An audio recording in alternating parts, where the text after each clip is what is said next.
Por hábito, Cimarrón y Perro se despertaron cuando sonó la campana del ingenio.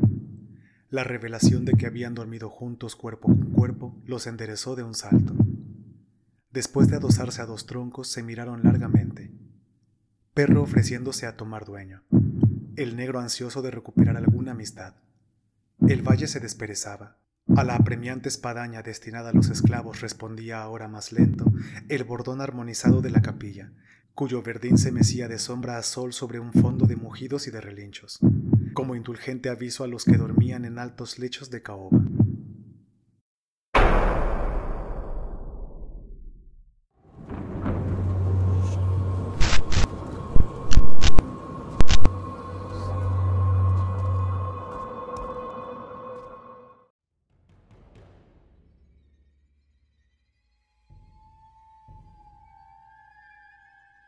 El rastro moría al pie de un árbol.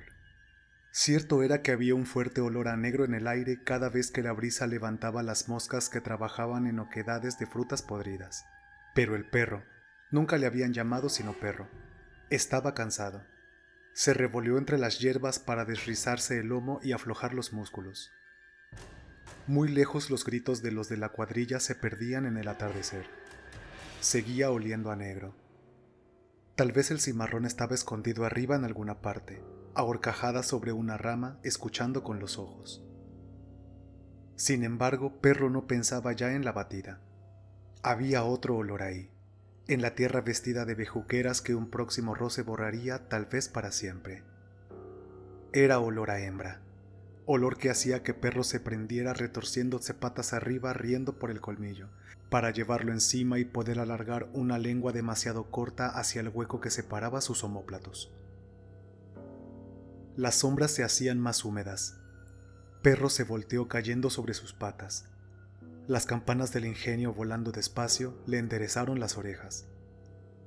En el valle la neblina y el humo eran una misma inmovilidad azulosa, sobre la que flotaban cada vez más siluetas, una chimenea de ladrillos, un techo de grandes aleros, la torre de la iglesia y las luces que parecían encenderse en el fondo de un lago. Perro tenía hambre, pero hacia allá había olor a hembra.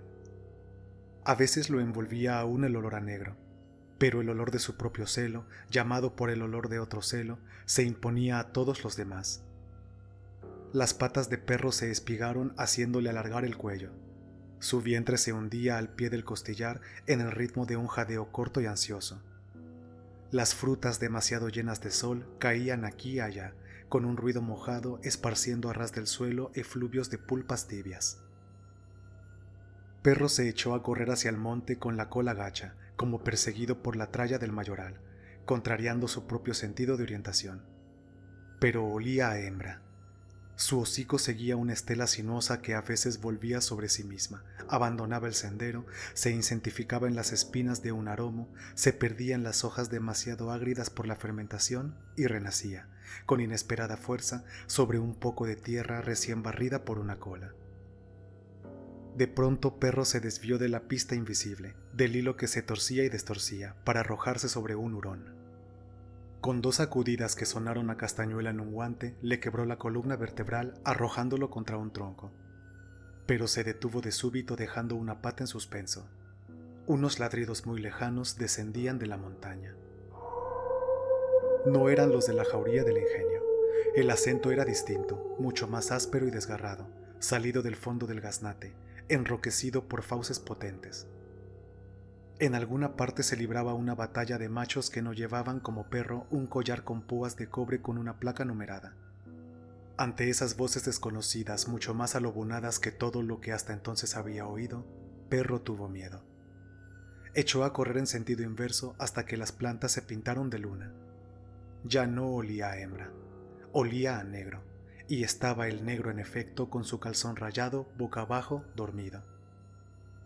Perro estuvo por lanzarse sobre él siguiendo una consigna lanzada de madrugada, en medio de un gran revuelo de látigos, allá donde había calderos y literas de paja, pero arriba, no se sabía dónde, proseguía la pelea de los machos. Al lado del cimarrón quedaban huesos de costillas roídas. Perro se acercó lentamente con las orejas desconfiadas, decidido a arrebatar a las hormigas algún sabor de carne. Además, aquellos otros perros de un ladrar tan feroz lo asustaban. Más valía permanecer por ahora al lado del hombre y escuchar. El viento del sur, sin embargo, acabó por llevarse la amenaza. Perro dio 3 vueltas sobre sí mismo y se ovilló rendido. Sus patas corrieron un sueño malo. Al alba Cimarrón le echó un brazo por encima, con gesto de quien ha dormido mucho con mujeres. Perro se arrimó a su pecho, buscando calor. Ambos seguían en plena fuga, con los nervios estremecidos por una misma pesadilla.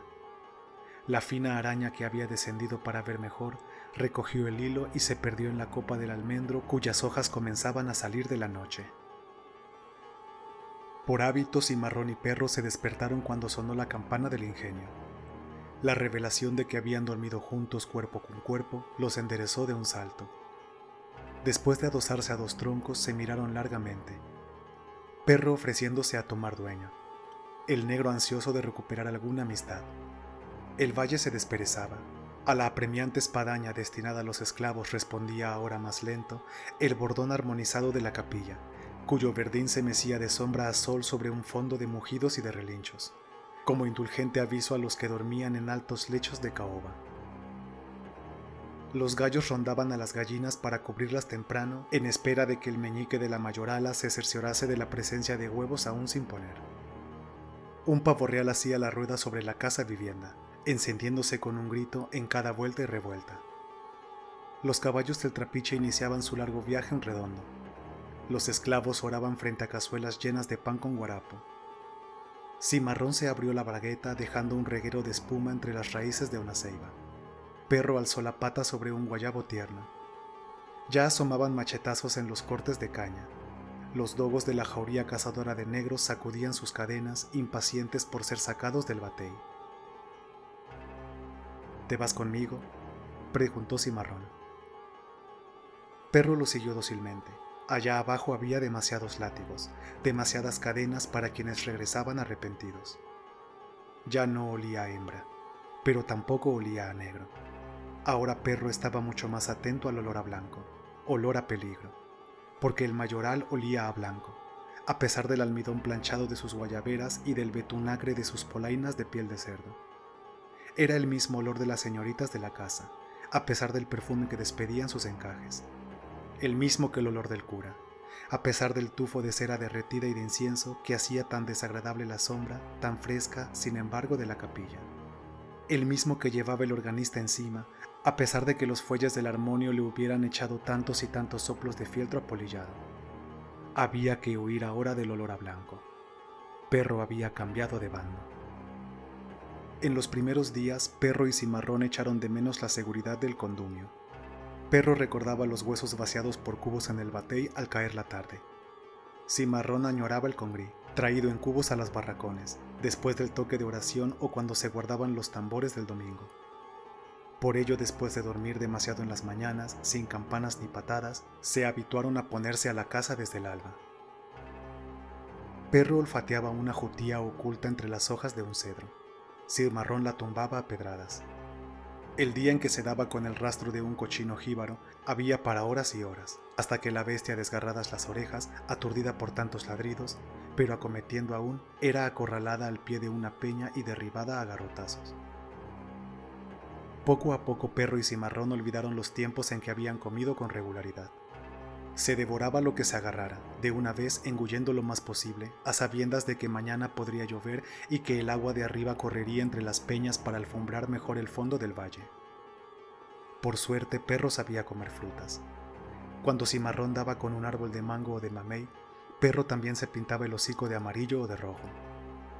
Además, como siempre había sido huevero, se desquitaba con algún nido de codorniz, de la incomprensible afición del amo por los langostinos que dormían a contracorriente a la salida del río subterráneo que se alumbraba de una boca de caracoles petrificados. Vivían en una caverna bien oculta por una cortina de helechos arborescentes. Las estalactitas lloraban isócronamente, llenando las sombras frías de un ruido de relojes. Un día Perro comenzó a escarbar al pie de una de las paredes. Pronto sus dientes sacaron un fémur y unas costillas tan antiguas que ya no tenían sabor, rompiéndose sobre la lengua con desabrimiento de polvo amasado. Luego llevó a Cimarrón, que se tallaba un cinto de piel de majá, un cráneo humano.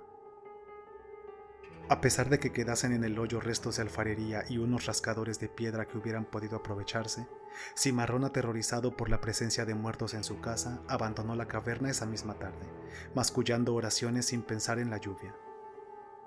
Ambos durmieron entre raíces y semillas, envueltos en un mismo olor a perro mojado. Al amanecer buscaron una cueva de techo más bajo, donde el hombre tuvo que entrar a 4 patas.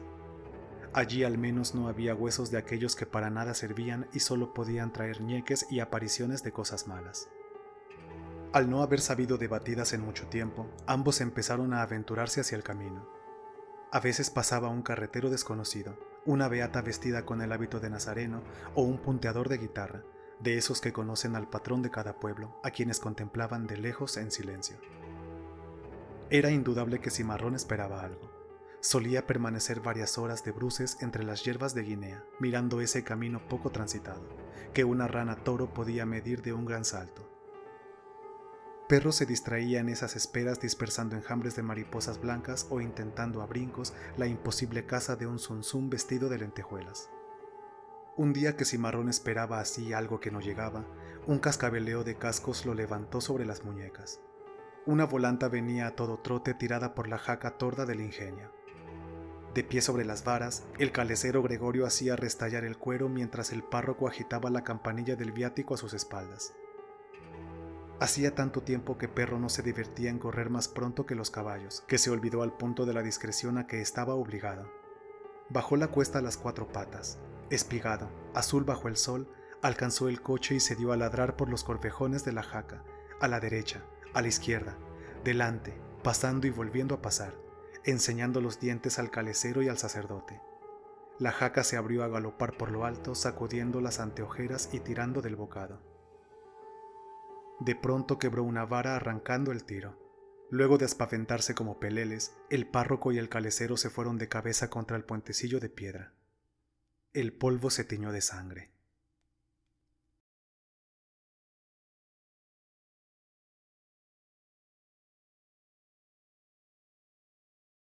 Yo soy la guardiana de las sombras.